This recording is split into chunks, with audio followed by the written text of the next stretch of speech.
সোহরাওয়ার্দী উদ্যানের গেট খুলে দেওয়া, চারপাশে রাস্তা যে ব্লকের সিস্টেম ছিল, শিক্ষার্থী বাড়িকে ঢুকতে পারবে না, সেই সিস্টেমটা বাতিল করে দেওয়াটা বিশ্ববিদ্যালয় প্রশাসনের ব্যর্থতা।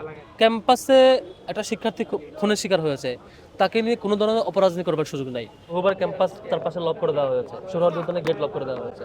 ইউনিভার্সিটি প্রশাসনের ব্যর্থতা হচ্ছে কিছু শিক্ষকের বিরোধিতার মুখে অথবা কিছু শিক্ষার্থীর বিরোধিতার মুখে প্রায় অধিকাংশ শিক্ষার্থীর যে দাবি ছিল ক্যাম্পাসকে নিরাপদ করা, সেই উদ্যোগ থেকে সরে আসা, সোহরাওয়ার্দী উদ্যানের গেট খুলে দেওয়া, চারপাশে রাস্তা যে ব্লকের সিস্টেম ছিল, শিক্ষার্থী বাড়িকে ঢুকতে পারবে না, সেই সিস্টেমটা বাতিল করে দেওয়াটা বিশ্ববিদ্যালয় প্রশাসনের ব্যর্থতা, চরমতম ব্যর্থতা। ইউনিভার্সিটি প্রশাসনের কাজ হবে প্রথমত এই সাম্য হত্যাকাণ্ডের সাথে যারা জড়িত তাদেরকে বিচারের আওতায় নিয়ে আসা এবং কঠিনভাবে শাস্তির মুখোমুখি করা। সেকেন্ড, পুরো ঘটনা উন্মুক্ত করা, এটা কোন প্রেক্ষিতে হয়েছে এবং কোন কোন চক্র এখানে দায়ী।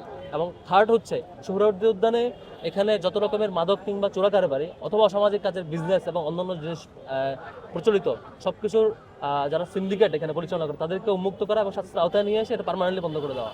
ফোর্থ হচ্ছে এখানে যেটা জরুরি, ক্যাম্পাসটা পার্মানেন্টলি সোহরাওয়ার্দী উদ্যান এরিয়া সহ চারপাশটা যেখানে সংশ্লিষ্ট অথরিটি আছে তাদের সাথে কথা বলে পুরোটা এরিয়া বিশ্ববিদ্যালয় প্রশাসনের নিয়ন্ত্রণে এবং বহিরাগত মুক্ত করবার চেষ্টা করা এবং এটা নিশ্চিত করা। এখানে যদি কোনো শিক্ষার্থী কিংবা শিক্ষক তাদের রাজনৈতিক হেন উদ্দেশ্য বাস্তবায়নের জন্য এটা বাধাগ্রস্ত করে, সেটাকে আমলে না নিয়ে শিক্ষার্থীদের পক্ষে অবস্থান নেওয়া ইউনিভার্সিটি প্রশাসনের ফার্স্ট অ্যান্ড একদম প্রাইম কাজ বলে মনে করি। আমরা দেখেছি এর আগে যে খুনটা হয়েছে তোফাজ্জল হত্যাকাণ্ড, সেই খুনের ঘটনার পরিপ্রেক্ষিতে এখন সম্ভবত 8 জন আসামি এখন কারাগারে আছে এটা, এবং তারা বিচারের মুখোমুখি হয়েছে।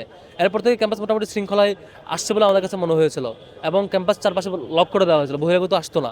এই যে সোহরাওয়ার্দী উদ্যানের গেটগুলো লক করে দেওয়া হয়েছিল, মাদকের চোরাকারবারি বন্ধ করে দেওয়া হয়েছিল।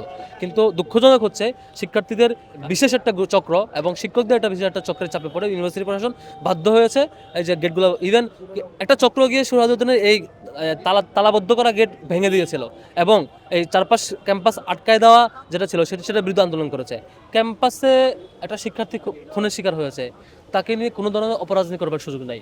এখানে আমাদের সচেতন প্রত্যেকটা শিক্ষার্থী এবং পলিটিক্যাল সংগঠনের অ্যাক্টিভিস্টদের দায়িত্ব হইল এখন কেন হয়েছে, কোন কারণে এখনের প্রেক্ষাপটের সুযোগ তৈরি হয়েছে সেটা অ্যানালাইসিস করা।